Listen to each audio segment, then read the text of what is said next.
விடுதலை பயணம். இஸ்ரேலர்கள் இனி தாங்கள் அடிமைகள் இல்லை என்பதினால் மிகவும் மகிழ்ச்சியாக வாக்களிக்கப்பட்ட நாட்டிற்கு புறப்பட்டனர். இஸ்ரேலர்கள் கேட்ட வெள்ளி, பொன், மேலும் விலையுயர்ந்த பொருட்களையும் கூட எகிப்தியர் கொடுத்தனர். மற்ற நாட்டினருக்கும் கடவுளில் நம்பிக்கை வைத்து இஸ்ரேலரோடு கூட எகிப்திலிருந்து புறப்பட்டனர்.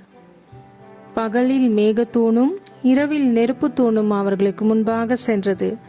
கடவுள் இஸ்ரேலருக்கு மேகத்தூணாகவும் அவர்களோடு இருந்து வழி நடத்தினார். அவர்கள் செய்ய வேண்டியதெல்லாம் கடவுளை பின்தொடர்வது மட்டுமே.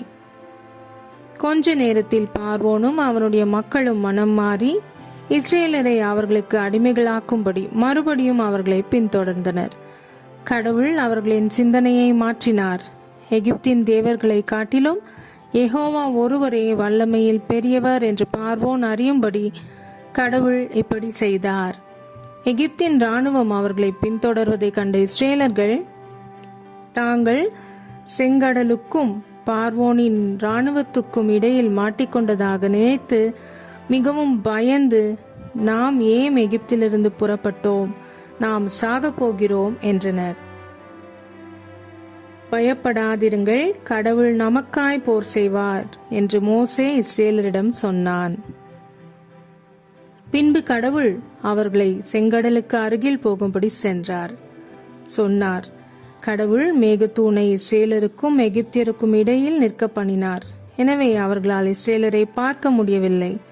செங்கடலுக்கு எதிராக தன் கையை நீட்டும்படி கடவுள் மோசேயிடம் சொன்னார். அவன் அப்படியே செய்த போது பலத்த காற்றை வரும்படி செய்து வெள்ளம் வலது மற்றும் இடது பக்கத்தில் குவியலாக நின்றது.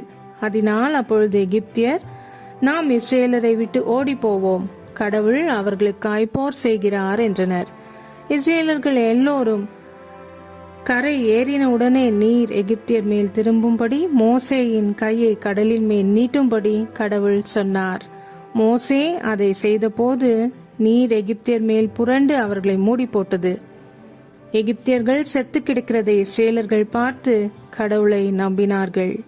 கடவுளுடைய ஊழியக்காரன் மோசேயையும் நம்பினார்கள். கடவுள் இஸ்ரேலரை ரட்சித்து அவர்களை அடிமைத்தனத்திலிருந்து எகிப்தின் இராணுவத்திலிருந்தும் தப்புவித்ததை நினைத்து மிகவும் மகிழ்ச்சி அடைந்து கடவுளுக்கு கீழ்ப்படிந்து அவரை புகழ்ந்து பாடல்களாய் பாடினார்கள். கடவுள் இஸ்ரேலரை எகிப்திலிருந்து விடுவித்து எகிப்தியரை தோற்கடித்து நினைவு கூறும்படி ஒவ்வொரு வருடமும் பண்டிகையாய் கொண்டாடும்படி கட்டளை கொடுத்தார். அதைதான் பஸ்கா பண்டிகை என்கிறோம்.